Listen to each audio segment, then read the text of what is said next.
Seorang pria menyemprotkan sebuah cairan yang membuat kedua gadis ini pingsan. Gadis di kursi depan ketakutan namun ia tidak berteriak, tapi diam-diam ia mencoba meraih pegangan pintu dan mencoba kabur dari sana. Namun sayang itu memicu alarm mobil ini berbunyi dan akhirnya ia ditidurkan oleh pria aneh ini. Ketiga gadis ini terbangun dan menyadari mereka dikurung dalam sebuah kamar. Pria yang menculik mereka kemudian masuk ke kamar itu membawa kursi dan mengelapnya dengan sapu tangan sebelum duduk. Tak lama pria itu melihat-lihat mereka. Ia memilih salah satu gadis untuk dibawanya. Sebelum pergi, salah satu wanita bernama Casey meminta temannya untuk pipis di celana. Tak lama kemudian, wanita itu dibawa kembali karena anak ini benar-benar pipis di celana membuat penculiknya begitu marah. Esoknya mereka sedang mengintip keluar dan melihat ada sosok perempuan di luar kamar mereka. Tak lama pintu terbuka dan mereka begitu kaget melihat penculik itu, namun kini ia menggunakan pakaian wanita dan berkepribadian lebih lembut seperti seorang ibu. Ia menjamin kepada anak-anak ini akan membantu mereka untuk keluar dari sini. Ternyata mereka tidak tahu pria bernama Barry ini memiliki 23 kepribadian berbeda-beda dan memiliki identitas yang berbeda. Bagaimanakah bisa terjadi? Barry ternyata sudah mencoba mengobati dirinya dengan seorang psikiater bernama Dr. Karen. Tapi sepertinya tidak semudah itu untuk memperbaiki penyakit yang diderita Barry ini. Di tempatnya tiba-tiba saja Barry sudah berubah menjadi sosok anak 9 tahun dan lagi-lagi mengagetkan perempuan-perempuan ini. Kali ini ia bernama Hedwig. Kadang-kadang ia berubah menjadi perempuan bernama Patricia. Ketika Barry menjadi Hedwig, Casey mencoba mendekatkan diri kepadanya seperti anak kecil. Ia mencoba membujuk Hedwig untuk mengeluarkan mereka semua dari sini. Namun Hedwig tidak semudah itu untuk dipengaruhi. Claire mendapatkan ide untuk melepaskan triplek di atas mereka untuk mencari jalan keluar. Selagi ia membuka penutupnya, kedua temannya yang lain menahan pintu agar sosok penculik itu tidak masuk ke dalam. Penculik itu mulai marah dan mencoba menendang pintu. Namun Claire sudah berhasil masuk ke atas mencari jalan keluar. Claire berhasil kabur dan kemudian lari dari sana. Ia diam-diam bersembunyi di dalam sebuah loker selagi sosok penculik itu berjalan mencari dirinya. Apakah Claire berhasil? Tapi sayang ternyata Barry tahu dan menyuruh Claire untuk keluar dari loker tersebut. Karena tak tahan melihat bajunya kotor, Claire diminta melepaskan pakaiannya dan kemudian mengurungnya di tempat berbeda, jauh dari kedua temannya yang lain.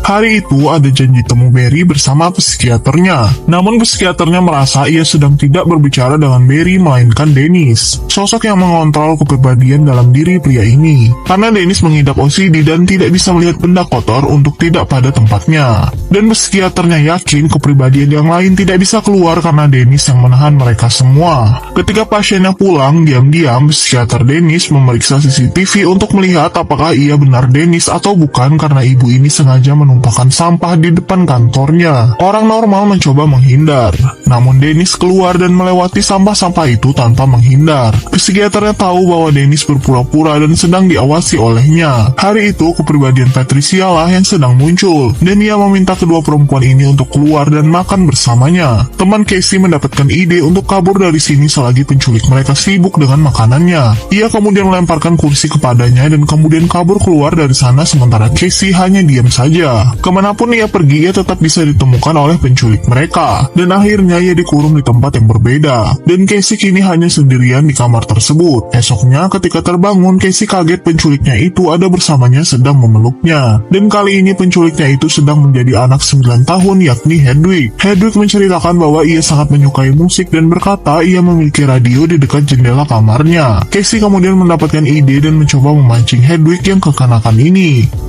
Seorang penculik memiliki 23 kepribadian yang berbeda. Ia berhasil menculik 3 anak remaja di tempat tinggalnya. Satu persatu anak-anak ini dipisahkan karena mereka memberontak dan mencoba kabur. Sampai akhirnya tersisa Casey seorang di kamar ini. Hari itu penculik itu sedang berubah menjadi anak 9 tahun bernama Hedwig. Hedwig bercerita ia memiliki radio kesayangannya di dekat jendela kamarnya. Mendengar kata jendela, Casey mendapatkan ide untuk mencoba membujuk Hedwig untuk mengajaknya ke kamarnya. Sesampainya mereka di kamar Hedwig sibuk sendiri dan berjoget di depan Casey. Casey bingung melihat kamar Hedwig yang ia bilang ada jendela. Namun di sana Casey tidak melihat ada jendela apapun. Hedwig kemudian menunjukkan kepada Casey jendela yang ia maksud, dan itu ternyata adalah sebuah gambar jendela yang tertutup dan terbuka. Casey sudah tertipu dengan penculik aneh ini. Karena sudah kehilangan harapan, Casey memohon kepada Hedwig untuk membantunya keluar dari sini. Hedwig kemudian memberikannya sebuah radio telepon. Casey mencoba mencari sinyal, siapa tahu tahu ada yang terhubung kepada radio ini. Benar saja, ternyata ada suara seseorang pria di sana. Casey mencoba merebut radio itu dan segera berbicara dengan orang di sana untuk meminta bantuan karena dirinya dikurung di suatu tempat. Di satu sisi, Hedwig sedang uring-uringan karena sepertinya kepribadian yang lain akan keluar. Mereka berdua bergelut selagi Casey meminta bantuan kepada pria di radio itu. Hedwig sudah hilang dan digantikan dengan sosok lain, yakni Miss Patricia. Miss Patricia kemudian membawa Casey kembali ke kamarnya dan berkata Dennis akan menjelaskan selanjutnya kepada Casey, yakni kepribadiannya yang lain.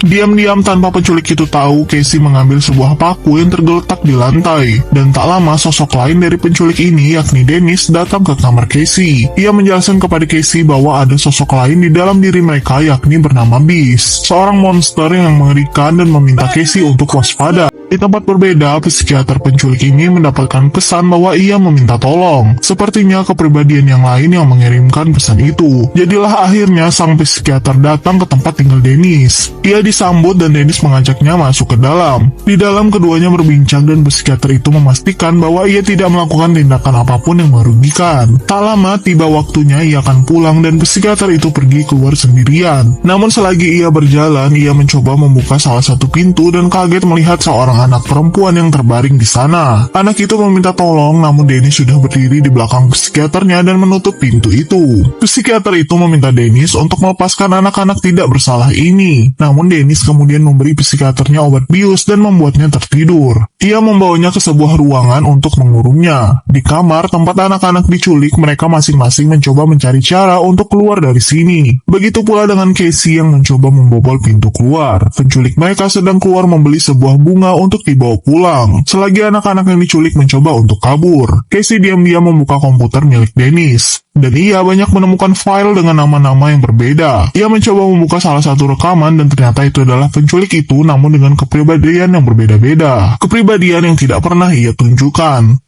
Sekelompok remaja mencoba mencari jalan keluar karena mereka diculik oleh seorang pria yang memiliki 23 kepribadian berbeda. Salah satu anak bernama Casey berhasil keluar dari kamarnya dan menemukan sebuah komputer. Ketika ia membukanya, ia melihat ada banyak nama dan ternyata itu adalah video kepribadian penculik itu yang lain yang tidak pernah ia tunjukkan. Sang penculik sedang keluar membeli sebuah bunga. Salah satu video mengatakan bahwa mereka memiliki kepribadian tersembunyi, yakni sesosok monster pemakan manusia. Ternyata penculik ini menyadari bahwa orang-orang yang ia culik kemungkinan akan kabur. Ia kemudian masuk ke sebuah kereta dan membuka bajunya. Penculik itu sepertinya akan berubah menjadi sosok monster yang dimaksud. Tiba-tiba saja pria penculik itu memanjat kereta dan berlari di atasnya. Ia akan berlari menuju ke rumahnya. Para korban yang diculik mencoba membuka kunci yang mengunci mereka menggunakan kawat. Dan salah satu korban adalah psikiater penculik itu yang menuliskan sebuah pesan di kertas. Psikiater itu mencoba berjalan ke meja makan untuk mengambil sebuah pisau. Ternyata sosok yang berdiri di depannya bukan lagi pasiennya. Bentuknya seperti hewan buas yang sedang marah. Sosok monster itu kemudian memeluk wanita tua ini dan kemudian mematahkan tulangnya dengan mudah. Casey yang masih terkurung mencoba mencari cara. Ia tiba-tiba tergerak untuk melihat topi yang tergantung dan menemukan kunci di sana. Ia pun keluar diam-diam untuk menyelamatkan temannya yang lain.